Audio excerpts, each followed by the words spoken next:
ಮೈಸೂರಿನ ಹುಲಿ ಎಂದೇ ಪ್ರಖ್ಯಾತಿ ಪಡೆದಿರುವಂತಹ ಹಜರತ್ ಟಿಪ್ಪು ಸುಲ್ತಾನ್ ಅವರು ಕೊಡುಗೆ ಮೈಸೂರು ಸಂಸ್ಥಾನದಲ್ಲಿ ಅವರದೇ ಆದಂತಹ ಕೊಡುಗೆಯನ್ನು ನಾವು ನೋಡ್ಬೋದು. ಈ KRS ಅಣೆಕಟ್ಟುಗೆ ಅವರು ರೂಪುರೇಷೆಗಳೆಲ್ಲ ತಯಾರು ಮಾಡ್ಕೊಂಡಿರ್ತಾರೆ. ಆದರೆ ಮೂರನೇ ಆಂಗ್ಲೋ ಮೈಸೂರು ಯುದ್ಧ, 4ನೇ ಆಂಗ್ಲೋ ಮೈಸೂರು ಯುದ್ಧದಲ್ಲಿ ಅವರು ನಿರಂತರವಾಗಿ ಅವರು ಯುದ್ಧಗಳಲ್ಲಿ ಇರೋದರಿಂದ ಇದರ ಕಡೆ ಅವರು ಗಮನ ಕೊಡೋದಕ್ಕೆ ಆಗಲಿಲ್ಲ.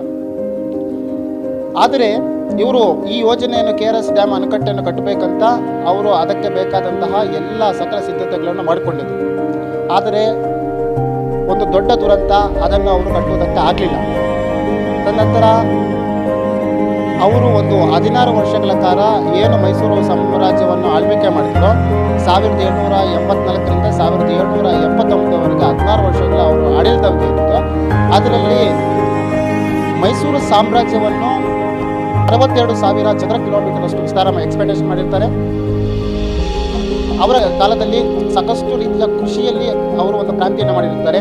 ಕೈಗಾರಿಕೆಗೆ ಒತ್ತನ್ನು ಕೊಟ್ಟಿರ್ತಾರೆ. ವಿಶ್ವವಿದ್ಯಾಲಯಗಳ ಸ್ಥಾಪನೆಗೆ ಮುಂದಾಗಿರುತ್ತಾರೆ. ಕುಣಿಗಲ್ ಕುದುರೆ ಫಾರಂ ತಂದಿರುತ್ತಾರೆ. ಮತ್ತು ರಾಕೆಟ್ ಸೈನ್ಸನ್ನು ಆವಿಷ್ಕಾರ ಮಾಡಿರುತ್ತಾರೆ. ಹೀಗೆ ಅವರು ಸಾಕಷ್ಟು ರೀತಿಯಾದಂತಹ ಕೊಡುಗೆಗಳಿದೆ.